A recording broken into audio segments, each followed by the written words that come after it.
Wisconsin Wine Guy, and I'm back again with another wine review for you for this Wine Wednesday. And today, I'm bringing a half-size 375 bottle. You can look at the bottle here. This brand is going to be Cote de Rosé by Gerard Bertrand, 2023, from the Languedoc region. So my hat, so 26 years ago, before I came to Wisconsin, my mom made me 20 of these different colored knitted caps to keep my head warm in the wintertime. And you know what? I still have them 26 years later. Thanks, Mom. All right, so now, back to our wine review today. So again, those who are new, I go and select a few wines and give you my opinion utilizing the infamous thumb rating system, saying thumbs up. So I recommend that wine. It's a pretty solid wine, can't go wrong with it. 3/4, someone introduced me to this wine, or I had this wine at a party and I enjoyed it so much, I figured, you know what, I'll have some of these on hand. Not quite a thumbs up, but it's a good everyday drinking wine. Halfway, something about the wine didn't work for my palate. Doesn't make it a bad wine, but I'll tell you why it didn't work for my palate. But you give it a taste and let the rest of us know. Thumbs down. Always an easy one, right? And every now and then there's the infamous double thumbs up. So, that being said, we're going to be doing a rosé today. In fact, what I said the name was? Cote de Roses, or Cote de Roses. So what's unique about this is that it comes in a bottle, a nice bottle with a glass closure on it, so a glass cork on it, which is pretty nice. But then on the bottom of the bottle, it looks like a rose. Now, you may have seen this in the standard size 750. This is 375. You find this at $10.99. The standard 750 size. You'll find the rosé, and you may find the Sauvignon Blanc. In fact, they do the rosé. This is going to be a blend of Syrah, Grenache, Cinsault at 13% alcohol, and they do a Pinot Noir, Sauvignon Blanc, and Chardonnay. Now, I got turned on to this brand by my sister, who was on a cruise, a river cruise in Europe, and they had the Sauvignon Blanc as one of the wines that she was able to drink, and she enjoyed it so much when she came back home. She bought a few bottles and turned me on to it, and I haven't drank the Sauvignon Blanc yet, but I saw this small bottle that I wanted to give us a taste and share it with you. So let's get this bottle open. And as I said, it has this nice glass closure on it. I don't know about you, but for me, these glass closures sometimes make me nervous, because it's glass, and I want to have chipped glass in my wine. But it does make for a really, really, really beautiful package. Look at that top here, if you can see that. So on the top, get it out of the light here.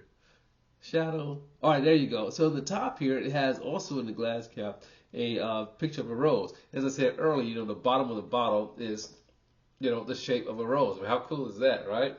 So let's see if we get this open. I probably should have had a rag or something to get this open, because now my hands, I don't touch the bottle, just pulled this out of the refrigerator, so now my hands are a little moist. But let's give it a try. And here we go. It was twisting, coming, on its way. I'm going to get it. And we are, bingo, there we go. Woo! It's amazing to me how they get this glass closure in the bottle, and it makes such a tight seal as well. But again, it is very beautiful. Very beautiful for the bottle, and a keepsake. I'm going to take this label off. I kept some in the past, because I just love these glass tops. So let's give it some pour. I can smell this wine already coming out of when I just opened it. Nice clear bottle. You can use this bottle, again, just to put roses in it, or use a bottle for water. Other drinks you may have, you want to put in the bottle, just a little self-service for yourself, right? Again, as I said, the vintage here is 2023 from the Languedoc region, from the southernmost part of France, or southern France, along the Mediterranean coast. So look at that color.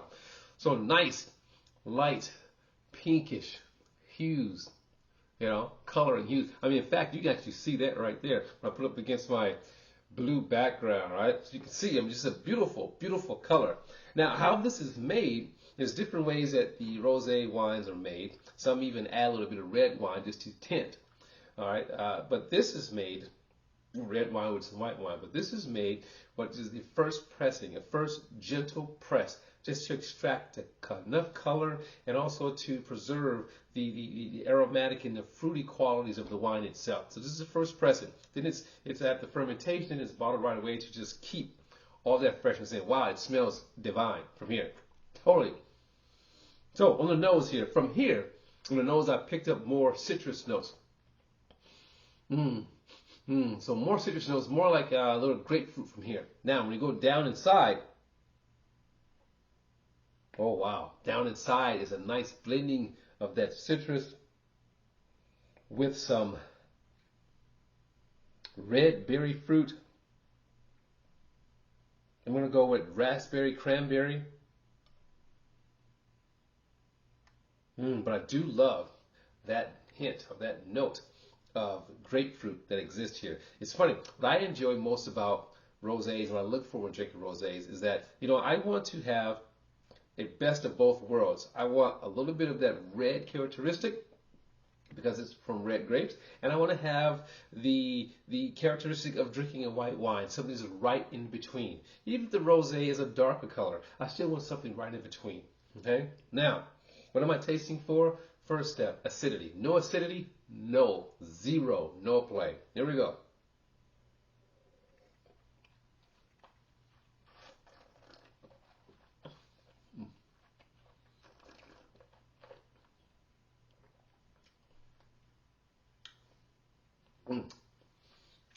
Nice mouth-watering acidity. Let's talk about some tannins. Definitely pick up some tannins here on this wine. Wow, what nice acidity. Nice balance to it in my palate. Now, for the actual taste, here we go.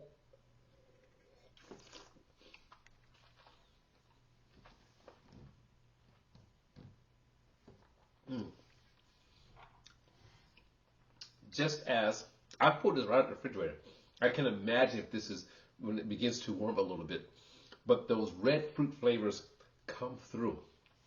In fact, it has a very nice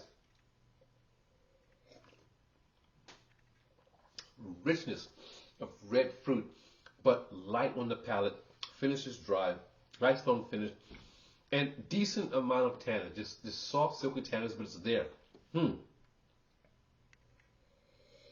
It's funny, when you dig deep in with the nose, you know, if you like the smell of roses, you pick up subtle hints of rose. Maybe psychological because, you know, Cote de roses. But you pick up just subtle hints of rose petals. But again, very nice, very clean tasting, you know, just exquisite.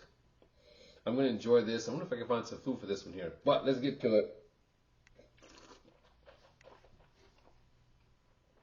Okay, the Wisconsin Wine Guide is going to give the 2023 Cote de Roses a double thumbs up.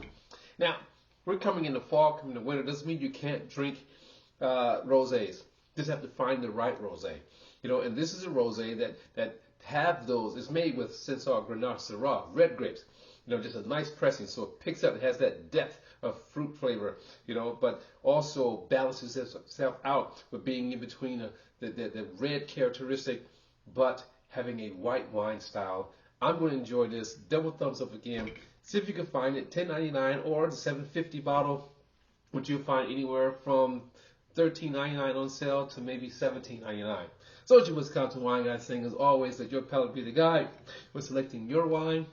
And I'm going to see you next time. I'm going to enjoy this. I can finish this whole bottle tonight. Cheers!